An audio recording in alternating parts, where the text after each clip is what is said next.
20 кылымда Түркияга барып отурукташкан кыргыздар тууралуу илимий тастыкталган булактардын негизинде жаш илимпоз Дастан Разакулунун эмгектеринин жыйындысы китеп болуп басылып чыкты. Стамбул шаарында жарык көргөн жыйнак 1953-жылы Түркияга барып, Коня аймагынан орун очок алган мекендештери тууралуу. Түркиядагы кыргыздар дегенде биринчи болуп Ван облусундагы Улуу Памир айылындагы кыргыздар эске түшөт. Алардын саны көп болгон үчүн басма сөз беттеринде байма-бай чагылдырылып келген. Бирок алардан мурда Түркия жергесине мезгили менен ар кандай шартта барып отурукташып калган кыргыздар бар экенин көбү биле бербейт дейт илимпоз. Ал кыргыздар тууралуу белгисиз маанилүү маалыматтарды баштапкы булагы болгон түрк жана араб тилдеринен кыргыз тилине которуп, кыргыз коомчулугуна жеткирүү аракетин көрүүдө. Китептин нускасын Кыргыз Улуттук илимдер академиясына да жолдогон. Учурда Түркияда 25 миңден ашык кыргызстандык катталган. Алар Стамбул, Анкара, Анталия сыяктуу ири шаарларда жашашат. Ошондой эле Түркияда 2000дей кыргызстандык студент билим алат. Дастан Разакулу 2016-жылы билимин өркүндөтүү үчүн Түркияга көчүп барган.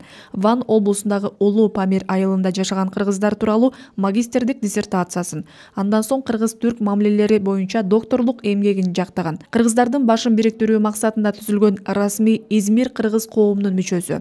Түрктөрдүн курулган Осмон тасмасында дүйнөгө белгилүү актер Бурак Озчивит менен бирге роль жараткан.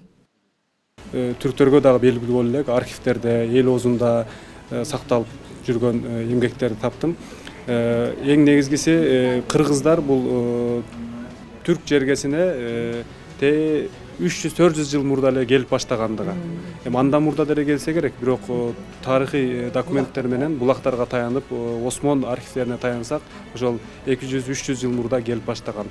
Ал убакта азыркы Мекке, Медина шаарлары дагы ошо Осмон мамлекетине карап тургандыктан ошол жактарга ажыга келип, ошол жактарга өздөрүнүн текке деп койгондо конок сарайларын салып кетишкен. Ал конок сарайлары дээрлик 2000-жылдарга чейин сакталып келди, бирок тилекке каршы андан кийин жаңы курулуштар жүрүп кетип, алар бузулуп калды. Андан сырткары ошол азыркы Түркиянын аймагында көптөгөн кыргыздар келип, бул жерде ошо конок сарайларын куруп, калып калгандары бар. Бир топ кыргыз издерин бул жактан тапсак болот да.